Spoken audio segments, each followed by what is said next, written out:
75 साल हो रहे हैं। इन 75 सालों में जो भी सरकार बजट बनाई, सभी सरकारें दलित, पिछड़े, अकलियत, किसान, मजदूर के हित में कह करके लोगों ने बजट, लेकिन सरकारें बदलती रही, बजट बनते रहे और बिगड़ते रहे, लेकिन इस देश के करोड़ों लोगों की तस्वीर आज तक नहीं बदली। ये सच्चाई है। आपने बिहार को कौन सा पैकेज इस बजट में दिया है, कहाँ है, जरा दिखा दीजिए। जो तत्कालीन आपके रेलवे मंत्री अभी थे पीयूष गोयल जी, उन्होंने सदन में वही से कहा था कि 2022 तक हम लोग हर हालत में टिहरी डालमिया नगर फैक्ट्री को जनता के हाथों में, रेलवे फैक्ट्री को हम लोग चालू करके देंगे। बताइए, आज तक कुछ जमीन पर कहीं कुछ नहीं है। सभापति महोदय, केंद्रीय बजट 2023-24 जो सदन में चर्चा के लिए, सामान्य चर्चा के लिए लाया गया है, उस पर आपने मुझे बोलने का अवसर दिया, इसके लिए आपको धन्यवाद। महोदय, जब भी सदन में बजट पर चर्चा होती है तो सत्ता पक्ष के लोग जो हैं बजट की सराहना करते हैं। हमेशा आजादी के 75 साल हो रहे हैं। इन 75 सालों में जो भी सरकार बजट बनाई, सभी सरकारें दलित, पिछड़े, अकलियत, किसान, मजदूर के हित में कह करके लोगों ने बजट बनाई, लेकिन सरकारें बदलती रही, बजट बनते रहे और बिगड़ते रहे, लेकिन इस देश के करोड़ों लोगों की तस्वीर आज तक नहीं बदली। आज तक नहीं बदली। आज भी करोड़ों लोग, आज भी करोड़ों लोग गंदे नाले और पेड़ों के नीचे जन्म लेते हैं और वहीं पर मर जाते हैं, वहीं पर आज भी मर जाते हैं। इसलिए महोदय, हमें इसके तरफ नहीं जाना है, लेकिन हमें सदन के माध्यम से सरकार को बताना चाहते हैं कि बड़ी अरमानों से बिहार की 13 करोड़ जनता ने आपको 2019 में 40 सीट में से 39 सीट एनडीए के खाते में डालने का काम किया था, लेकिन 40 सीट में से 39 सीटें 40 बहुत आशा, उम्मीद और अरमान के साथ इस बजट पर निगाहें रखी थी बिहार की जनता। उसको विश्वास था कि बिहार को विशेष राज्य का दर्जा इस बजट में जरूर प्रदान किया जाएगा, क्योंकि यह मांग जब बिहार में गठबंधन हम लोगों के एनडीए की सरकार थी, बीजेपी और जेडीयू की जब सरकार थी, उस समय विधान परिषद से लेकर विधानसभा तक सब लोगों ने पारित करके भेजा था केंद्र को कि हमको बिहार की विशेष राज्य की दर्जा चाहिए।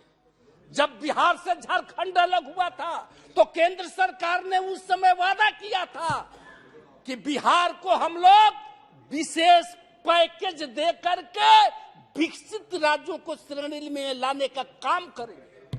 न तो बिहार को विशेष राज्य का आप दर्जा दिए, न बिहार को कोई पैकेज दिए। झूठ नहीं, ये सच्चाई है, ये सच्चाई है। आपने बिहार को कौन सा पैकेज इस बजट में दिया है, कहाँ है, जरा दिखा दीजिए, दिखा दीजिए कहाँ आपने विशेष पैकेज दिया है। न बिहार को विशेष पैकेज ही हुजूर दिए। सर यहाँ तक कि देखिए, विश्व का सबसे बड़ा लोकतंत्र का ये पवित्र मंदिर है। प्लीज। इस मंदिर में हम बता देना चाहते हैं कि यहां से जो भी घोषणाएं होती है जमीन पर उतरना चाहिए, जमीन पर उतरना चाहिए। 2000 बिहार के अंदर 2007 में तत्कालीन रेल मंत्री ने बिहटा औरंगाबाद रेलवे लाइन का शिलान्यास किया था। उस समय 3,500 की, आज 3,500 करोड़ की वो योजना हो गई, लेकिन शिलान्यास होने के बाद आज 14 साल बीत गए, आज तक वह बिहटा औरंगाबाद रेलवे लाइन का काम जमीन पर नहीं उतरा। अब बताइए महोदय कि हम लोग यहां सदन में चर्चा करते हैं, बिहार की जनता पटना से लेकर दिल्ली तक धरना, आंदोलन, प्रदर्शन करते आ रही, और वह 4 पार्लियामेंट का क्षेत्र था। सभी माननीय सदस्य जो आज बोल रहे हैं, हमारे राम कृपाल जी, इन्होंने भी कई बार रेलवे मंत्री से मिला, हम लोगों ने मिला। अब 13 साल से बताइए महाराज कि 4 पार्लियामेंट का वो क्षेत्र है, एक छोटा सा, आज रेलवे लाइन नहीं बन सका। डालमिया नगर 7 में, रोहतास के डालमिया नगर, डिहरी डालमिया नगर फैक्ट्री को 7 में उसका शिलान्यास हुआ था, तत्कालीन रेल मंत्री ने किया था, रेलवे वैगन बनाने के फैक्ट्री के लिए।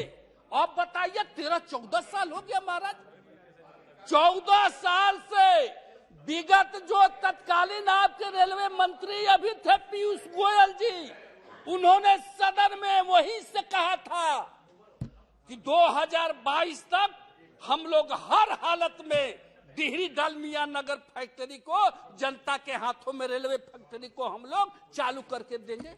बताइए आज तक कुछ जमीन पर कहीं कुछ नहीं है। डिहरी से बंजारी रेलवे लाइन आज तक वो 7 में शिलान्यास हुआ, आज तक वो भी काम नहीं हुआ। आप खाली देखिए आश्वासन और झूठ के सहारा लेते हैं, झूठ से काम नहीं चलेगा। बिहार को बिना विकसित किए हुए आप देश को विकसित नहीं कर सकते। बिहार महात्मा बुद्ध की धरती, जहां से विश्व को संदेश देने का काम किया, वो महावीर की धरती है, और वैसे धरती को आप उपेक्षा करके, उसको अनदेखी करके, उसको अरमानों पर पानी फेर करके आप देश को विकसित राज्यों की श्रेणी में ले जाना चाहते हैं। ये कैसे हो सकता है? ये कैसे हो सकता है महोदय? एक बात हम कहना चाहेंगे महोदय कि हमारी जो केंद्र सरकार है, जो राष्ट्रपति महोदया ने जो भाषण दिया है, और उसने कहा है कि सबका साथ, सबका विकास और सबका विश्वास, सबका विश्वास, और आपने कहा सबका प्रयास। हम मानते हैं, आप कैसे सबका साथ ले सकते हैं? आप सबका प्रयास कैसे ले सकते हैं? आज आप 75 सालों में अमृतसर महोत्सव हम लोग मना रहे हैं, अमृत का महोत्सव मना रहे हैं, और इस देश के जो बहुसंख्यक समाज है, वो आज भी अपमानों का जहर पी करके इस देश में जिंदा है। आप पूछ लो, अमृत को वोट से लगा लिए, आप अमर हो गए, लेकिन इस देश का बहुत बड़ा जो समाज है, आज 75 वर्षों में आजादी के, आज भी अपमान का जहर का घूंट पी करके जी रहा है। आप सबका प्रयास की बात करते हैं, सबको विश्वास लेने की बात करते हैं। ये कैसे विश्वास आपको मिल सकता है? कैसे मिल सकता है? सबका प्रयास कैसे आपके साथ हो सकता है? इसके लिए सभापति महोदय, हम सरकार से आग्रह करना चाहते हैं, देश के आजादी में इस देश के सारे लोगों ने अपनी कुर्बानी दिया है, चाहे हिंदू हो, चाहे मुसलमान हो, चाहे सिख हो, चाहे ईसाई हो, चाहे बौद्ध हो, चाहे इस देश का दलित हो, चाहे महादलित हो, चाहे अगड़ा हो, चाहे पिछड़ा हो, सब लोगों ने इस देश की आजादी में कुर्बानी दिया है। और सब लोगों का ये अधिकार है इस देश के मिट्टी में, इस देश के हवा में, इस देश के न्यायपालिका में, कार्यपालिका में, विधायिका में, सब लोगों का अधिकार है।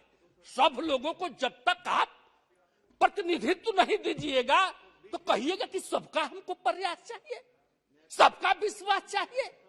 एक तरफ देश के अंदर कोई हेलीकॉप्टर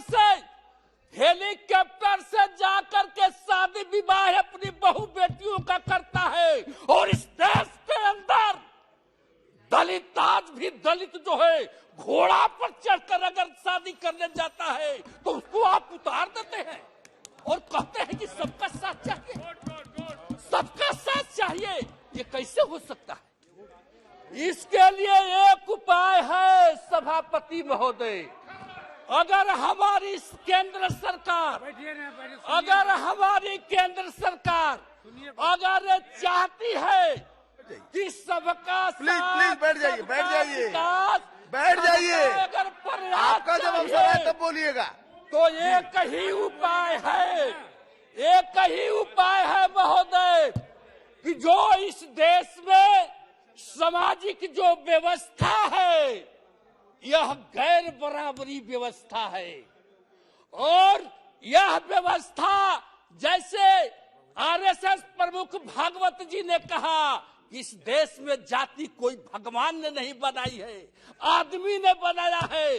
तो हम उन लोगों से कहना चाहते हैं कि अगर आप सबका साथ, सबका विकास, सबका प्रयास चाहते हैं, इस देश को विश्व में सबसे महाशक्ति और विकसित राष्ट्र बनाना चाहते हैं, तो एक काम तो देखिए करना होगा।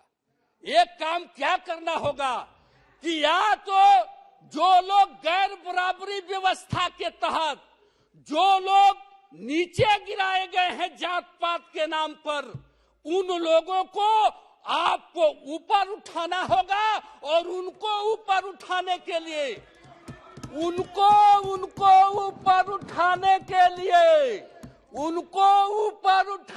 लिए न्यायपालिका, कार्यपालिका, विधायिका और देश के सीमा में जितने रेजिमेंट हैं उसमें सब लोगों को भागीदारी देना होगा, सब लोगों को भागीदारी देना होगा, सब लोगों को भागीदारी देना होगा। अगर आप भागीदारी देना चाहते हैं तो उसके लिए एक काम और करना होगा। अब समाप्त कीजिए जी। अरे महोदय, हमारा 20 मिनट का टाइम है, और भी वक्ता है आपके दल के, 20 मिनट का समय है महोदय, आपके दल के और भी मान्य सदस्य हैं, इसलिए महोदय आपको सबको जब हिस्सेदारी देना होगा तब इस समाज में शांति व्यवस्था कायम होगी और सब लोगों के अंदर देश के प्रति ममता होगा। तो इसलिए उसके लिए एक काम करना है कि देश के अंदर आप जातीय जनगणना कराइए, देश के अंदर जातीय जनगणना कराइए। जब इस देश का जब जानवर की गिनती हो सकती है, इस देश में शेर, भालू, चीता, भेड़िया की गिनती हो सकती है, उसकी जनगणना हो सकती है, जानवरों की हो सकती है, तो तब मानव की जनगणना क्यों नहीं हो सकती है? और जब तक जनगणना नहीं होगा तब तक ये पता नहीं चलेगा सभापति महोदय कि कौन जाति की इस देश में कितनी संख्या है। और जब तक संख्या उनकी गिनती नहीं होगी तो उनको हिस्सेदारी और भागीदारी ये सरकार कैसे दे सकती है, कैसे दे सकती है? तो इसलिए जातीय जनगणना कराना जरूरी है, ताकि जब बात उठती है हक की, हिस्सेदारी की, इस देश में आरक्षण की बात उठती है तो सुप्रीम कोर्ट कहता है कि सरकार ने जातीय जनगणना नहीं कराई है कि कौन सी जाति की कितना आबादी है, तो हम उनको आरक्षण कैसे दे सकते हैं? सुप्रीम कोर्ट कहती है कैसे दे सकते हैं? तो इसलिए ऐसा नहीं हो सकता। जब इस देश के अब समाप्त अंदर कीजिए। जब अगर विकसित राष्ट्र बनाना चाहते हैं, सबका साथ, सबका विकास, सबका प्रयास और सबका विश्वास जीतना चाहते हैं, तो जातीय जनगणना कराइए। धन्यवाद। और जो जितनी जातियां जिनकी आबादी है उस हिसाब से जी, उनको भागीदारी धन्यवाद। दीजिए। आदरणीय श्री तब भर्तृहरि जाकर मेहताब के जी। विकसित राष्ट्र बन सकता है महोदय।